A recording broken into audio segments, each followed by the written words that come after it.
Cowboys picked up a new tight end coach, Lunda Wells, from the New York Giants. And then on the flip side, New York Giants are thinking about bringing in Jason Garrett as an offensive coordinator. Remember, I was talking about this. We're going to switch back over to the Cowboys talk. That the tight end is the extension of the offensive line. And Lunda Wells, Mr. Wells, he actually helped out and assist with game time operations since 2018 with the Giants, and he's well beloved over there. They really, the Giants organization is really not fond of him leaving because they like his insights. Yeah, he got some LSU ties. He worked understudy under Les Miles, and he's a guy that I think is going to be another whiz, another gem for the Cowboys to help out the tight end. Now, with this information, it helped us out because now we know for sure that they're not coddling. They're not giving Jason Witten an extra pass of sitting there saying, okay, now you could be the next head coach or the head tight end coach or what have you. That's a better way to say it. And it gives us more insight. Not saying that Wells got more experience, but it gives us at least of not going back to sitting there looking at it like, okay, now we will have a guy that's pretty much stuck in his ways or pretty much got the experience, but don't have the experience as a coach per se. If I can put those in proper terms, we got an experienced tight ends coach, which will help us out down the line. Now, I will say this. He does have some type of Cowboys experience as well. And this is Wells. Mr. Wells, he worked out or helped out as an interim in 2010. So he learned something, and from there he went to LSU to be an understudy there. So what I'm saying is that now we got somebody that is not coddled in a sense. Now, will he bring in some new flavor to us? I don't know. All we can do is just wait and see and check this thing out right here. When the time comes, will he give more insight to Blake Jarwin? You see, or will we draft another tight end to help out Blake Jarwin? We know what Schultz can do. Schultz is a wonderful, fantastic blocker. However, in the last 2 years, what have you, with Schultz, we haven't really seen enough of him because one could argue this. Jason Witten stunted the man growth, especially last season. We should have seen more out of Schultz so we can make proper evaluations for the nation out of him, but we don't know. But I will say this, if the Cowboys don't draft a tight end, if they don't play around and dance around with the free agency, man, it could be a long battle because I tell everybody, the tight end is the third hardest position to learn. And although Jarwin is doing fantastic things, he only had, 300-something snaps last season. Jason Witten had 700 to 800 snaps, taking up all of the valuable information that we could have learned from Jarwin. However, I will say this. There's water on the bridge. Maybe we can go get a Thaddeus Moss. Maybe we can go look at this thing and find somebody else. Or, remember Jared Cook? I don't know if he's free 99 out there, but he should be. I think he's free 99. That's a veteran tight end you can bring into the fold. Or you can reach out to Ebron. I think that would help out this team. A veteran type of tight end mixed in, not like a Jason Witten. That's a veteran tight end. Which he did help out in small factors. But we need somebody that can last the battle and be willing to sit on the bench when needed too, you see. So what I'm trying to say collectively, if we so happen to go out there and grab and snatch a Jared Cook, if he's out there available, or Ebron, if we have to reach in our pockets now, who knows? Who would flat out know what can be in store for this tight end? And remember, I was talking about a little bit about the offensive line. The tight end is the extension of that. I like the fact that Lunda Wells has some offensive line experience. That's valuable.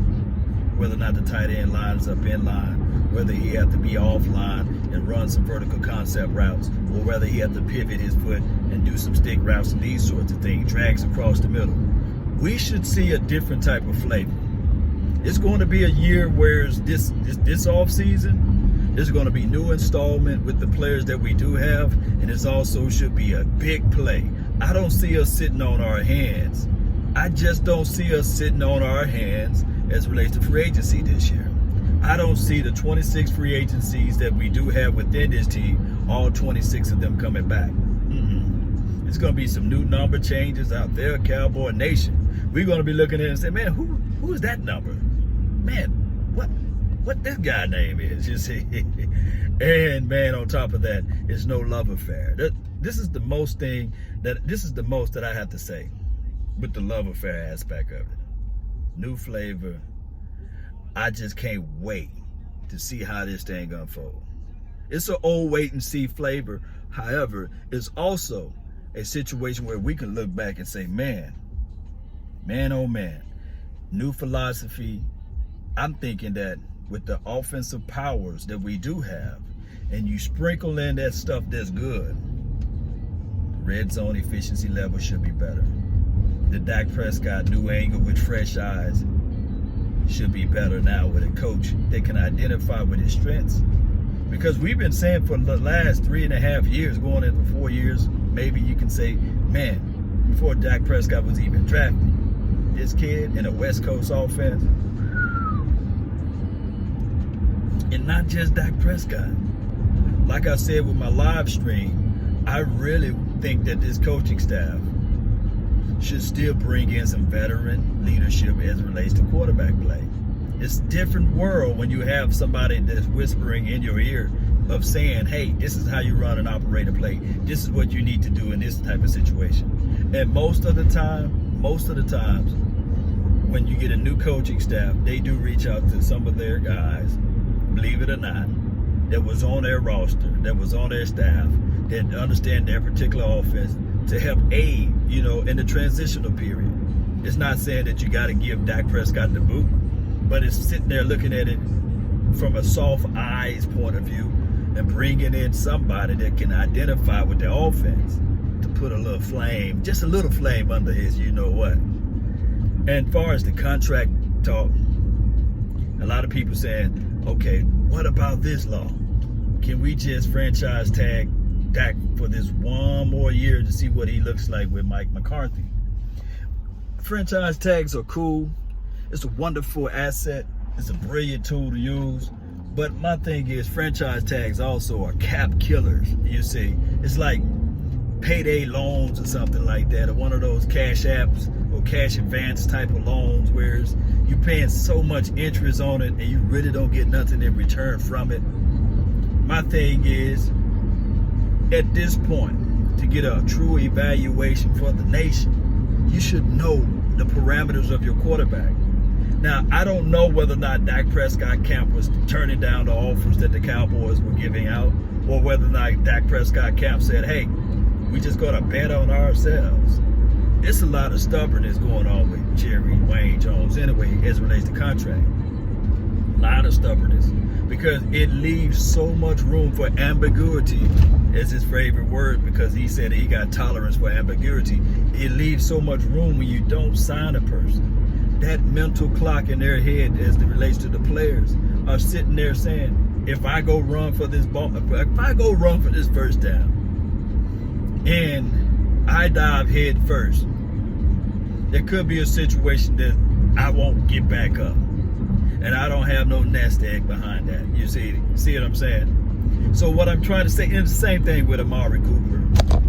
It could be in the inverse situation. If I sit out, and if I do not play this week, it might damage my contract. So give me the shot of Cordon, or give me the rub down, or let me sit out this play, or let me be ampled and amped up because I got all of the necessary rehab equipment at home opposed to being on the road, because it's a major difference being at home and being on the road, especially at the start. You got all of that, those resources there as relates to medical situations, and at the stadium as well. But what I'm trying to say is that still plays on your mind. A lot of people would never admit it, but that's the reality. Just like the old saying, everybody is self-made. Only the successful people will only admit it, you see. Nobody will be saying, oh, I'm a self-made homeless. You know, man, no, nobody would say that, but they would quickly to say I'm a self-made millionaire, baby. That's the reality of it. And I can't put it in no other terms. So what I'm trying to say is, if Jerry Wayne sit back and say, okay, all right, we played this dance before. We did this song and dance before. Oh, Lord, you want to know where I pulled this information from? You guys remember D-Law? You remember that? He sat back and said, okay, I'm going to play on this franchise tag. I'm going to bet on myself. How many of you all that's listening right now is willing to sit there and say, okay, on the front end, D-Law showed that he's worth every grain of salt. As soon as he got paid, oh, now it's time for me to get my surgery. You see what I'm saying? Oh, now it's time for me to poo-poo and boo-boo. And I don't think that collectively D-Law had like a horrible, horrid year, because coming off of his surgery, coming off of not being able to participate during the training camp, and you can mix in Ezekiel Elliott with that same sentence. But what I'm trying to say is this right here, is that you can have it on both ends. The flame can be burning on both sides of the counter, meaning that you can sit there and say, okay, I'm going to go ahead and pay the man and he can play horrible, or you can sit back and hold off, and then eventually fold in and the guy can play horrible. The only other solution will be putting the guy on a tender and sitting there saying, okay, now that we got you on this, we'll give up a first or a second. If somebody, in order for them to pick you up, it will require a first, 2 firsts, or a third, or something like that. Kind of like what they wanted to do with Earl Thomas, the Seattle, They put him on this type of situation. Yeah, you guys can entertain the Earl Thomas talk, but we want 2 firsts, or we want 2 seconds up until his contract expired. I don't see the Cowboys willing and dealing and dangling Amari Cooper out there like that, nor Dak Prescott. I just don't see it. I just don't feel that in my heart of hearts. Now, can we say that the Cowboys don't 100% believe in Dak Prescott and Amari Cooper? We don't know. We definitely don't know, because remember, like I said on my previous streams, there's 3 sides to a contract. There's the agency that holds the player rights or what have you, basically, and then there's Jerry Wayne Jones and the general manager / owners, whatever you want to put them in that type of category, or Stephen Jones as well. Those are the 2 sides. But the middle side is the actual player. If the player's disgruntled, if the player no longer want to play for said team, then he will make it be known and say, hey, trade me. I don't want to sign nothing that you're putting out there unless you make something like a contract various they can't refuse. But I don't see Dak Prescott holding out, nor Amari Cooper. Ezekiel Elliott, he was sitting there saying, I'm going to hold out. I'm going to not play until I get a new contract. And Dak Prescott and Amari Cooper don't have that type of, weight or longitude, latitude. That's all the time that I have on that topic, man. I really appreciate you all. Thank you all for tuning in to the nation. Don't forget to hit that like button, share this content. Let a friend, neighbor, foe know where to go when they want to tune in to Cowboy Sports Talk and Beyond. That's been my time. I really thank you all for yours. And remember, you're listening to nothing but the best. Let's go. Let's go. Peace.